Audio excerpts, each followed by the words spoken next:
Hello, I'm Tushar. Hi, I'm Rohin. And this is a tag team review of that, the Skoda Kodiaq 4x4. Tag. Yes, sir.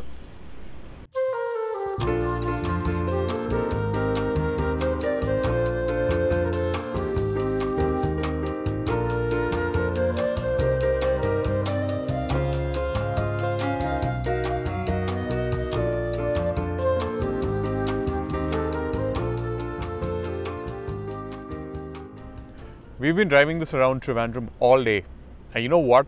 This car actually feels quite good to drive. But before we get to how it feels like to drive, let's talk about some specs first. A 2-liter diesel engine, 150 horsepower. Now that's typical Skoda fare, but what you get is a 7-speed dual clutch gearbox. Now that's a first for a diesel in a Skoda. Other specs include 4x4 as permanent and 18-inch wheels. Skoda's tagline is simply clever and they're not messing about with the Kodiaq. Let us show you what we mean. Automatic door protectors, so you don't scratch your paint when you get a new car home. Umbrella in the front door for you or your sahab. Over 2000 liters of cargo room, plus you get these free pillows and blanket. A courtesy light that acts like a torch to find whatever you might have dropped after your adventures back here. A powered tailgate. Button पे सितारे लपेटे हुए.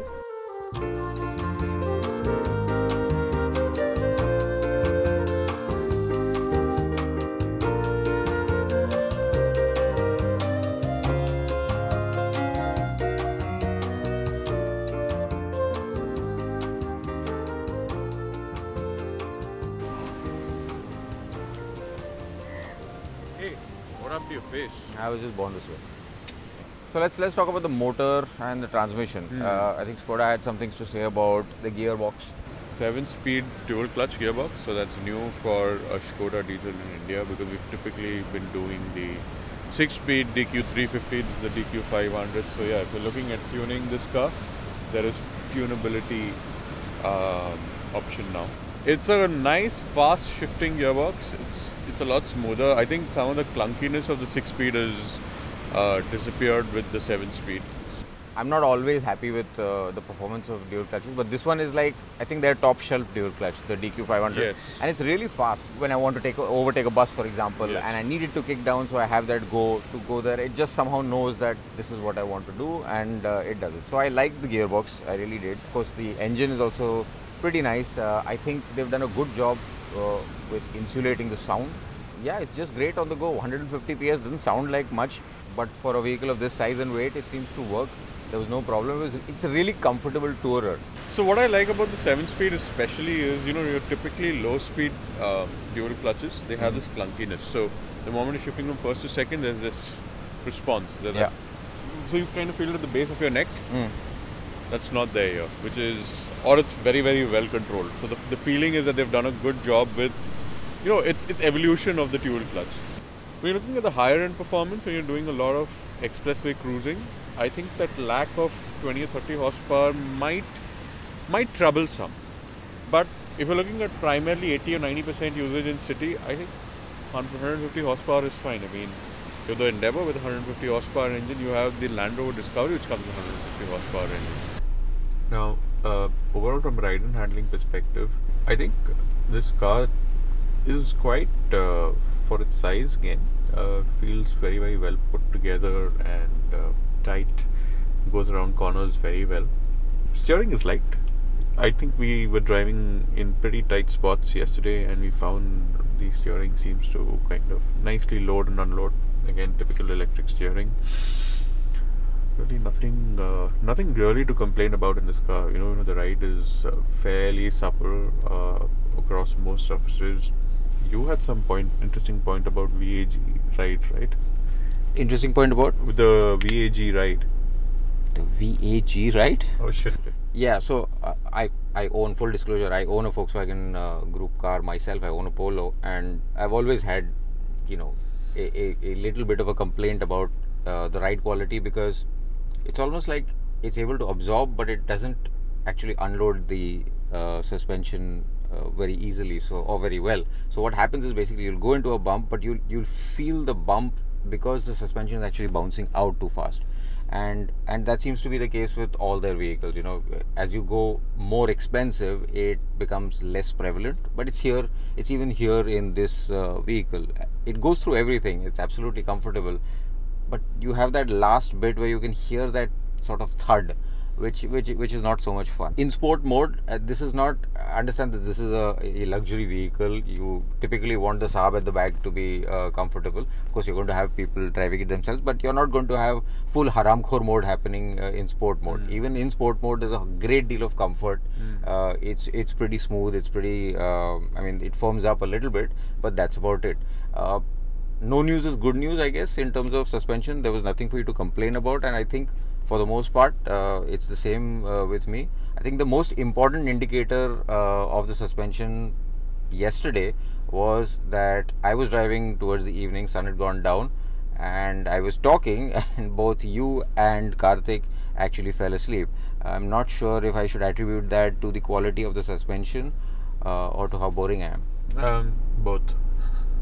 For me today, I would say on an SUV up to 50 lakh rupees, the general benchmark is the Jeep Compass. This comes very close to that in terms of the ride quality. I don't think it's a clear winner in that sense. I think that the Compass still has certain characteristics that makes its ride, just right. Let's talk about the space and comfort. Now, this is an almost full-size SUV. I actually thought this was almost the size of an Audi Q7. There are elements of this that actually look a little bit like the Audi Q7, but it is a shorter vehicle. It's about 4.7 meters, I think. Yes. But they've done good work on the inside, yeah. 3 people sitting here is not very difficult. Yeah. I think what's important is that you do have a bit of a hump because it's a 4-wheel drive, so there is the drive line running all the way to the rear. A feature that they've kind of missed out on is AC vents for the third row. There are a lot of cars which are priced lower. There are 7-seaters that come with AC vents even for the third row, and I think this is a miss by Skoda. I would put this as a 5+2. This is not a pure 7-seater. You will not find the space at the rear good enough for adults. It's good for kids maybe up to the ages of 10 or 11, and then after that it's going to be pretty cramped out there. I think the boot is pretty large, as we've realized yesterday. You have a lot of permutations and combinations, and I think we've seen this even with the Yeti. I think most customers will like the fact that the functionality of the seating is pretty good, and I think that's going to be one of the reasons why this car will do the kind of numbers it's tested to do. Agreed on the seats. I think they've done a good job with the seats. I'm actually quite intrigued by the kind of pattern they've got on the seats. It's very squared off. It's almost like a Klingon battleship sort of thing, and you can see that right there in the frame. It's got these headrests at the back on either side of the seat, which basically hold your head in place when you nod off, and it's actually very practical and very interesting feature, and a first I think for Skoda. But overall, I think the seats, at least for my size, and I'm a fairly tiny guy. Seats are generous, nice bolstering, nice leather feel, a little bit slippery, but not so bad. If you look at us, if you look at the frame behind us, there's 1, 2, 3 seating positions. Now all these can actually fold down individually. So you've got that one, you've got that one, and you've got that one. So I guess it's like a 40-20-40. And if you have all 3 of them folded down, they go nearly flat, not entirely flat, and that frees up over 2,000 liters of cargo room. Which is plenty. I mean, you can have a picnic in there, no problem at all. And of course, you've got your rear AC vents, so that also makes it practical. They also, for some reason, Skoda has decided to supply little pillows and blankets behind us right here on this seat and on Rohin's seat. There are little cases hanging from the headrest which actually have blankets. And so that whole family vibe of this vehicle. We're told that in Europe a lot of families buy this vehicle, and it's actually got a long waiting period because it's such about 9 months to a year in some markets. But it also means that you do not get the kind of variant options that you would have otherwise expected with this car. Yeah, so what you get in this case, and the reason why we have all these conveniences you saw before in the video, is that this is a top shelf model. You've got a 4-wheel drive, 150 horsepower, thank you, panoramic sunroof, hopefully you won't get wet, Let's close the Kadwa Chauth level sunroof. So talking about the equipment level, this is of course one variant, and at this price bracket they've decided to not sort of do any jiggery pokery and just give people what they expect, which is everything. So you have Kadwa Chauth level panoramic sunroof up there.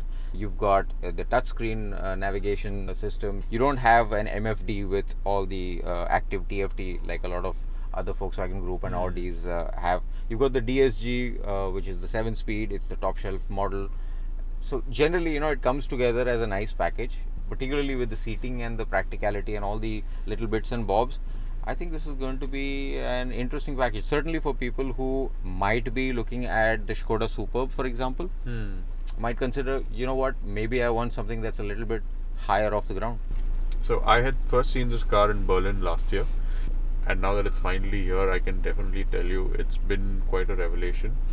It's been a very, very good package. I just wish they'd offered a few more variants. If you like your car's fully loaded and you have the money to spend 40 odd lakh rupees, this may be a car worth considering. If you don't, you still want to save those few lakh rupees, maybe waiting for maybe half a year or maybe a little more, and for more Kodiaq variants to turn up, I think maybe then it makes no sense buying this car. Right. So I wasn't at the unveil in Berlin, #bitter, but I sort of agree with you. It's almost a patriotic duty for our government to make SUVs cheaper, because in Bombay, where in every monsoon we're basically wading through waist deep water. Yes. If you don't want to wade through waist deep water and you don't want your expensive sedan being completely flooded with sewage water, this could be an option. If you're a buyer in the luxury sedan space in roughly this price bracket, then this is certainly an option. You get an SUV, it's a genuine SUV, you have 4x4 all-wheel drive, you have driving modes, you can do a bit of off-roading, the ride quality is great, the space is flexible, there's lots of conveniences, but just beyond 35 lakh rupees ex-showroom, which will be in the 40 plus lakh rupee range in India, and this is assembled in India, this is not imported, so you're not going to be paying those extra taxes. It may well be an interesting option for people looking at luxury sedans, and we will know more about the final price and specifications and when it's available on October 4th. Yes. When we will be at the launch. We will try and do a live reveal to our friends on Facebook, and we'll see you there. This has been a tag team review. Let us know what you think about this review format, and whether we should be doing more of these down in the comments, up in the comments. I don't know. And follow, the comments. Subscribe, etc. Yeah. Follow me, right? Yeah, not worth following. Rohin, thank you very much. Hey, pleasure. That wasn't a tag. That was a proper handshake. That was a handshake. Kodiaq.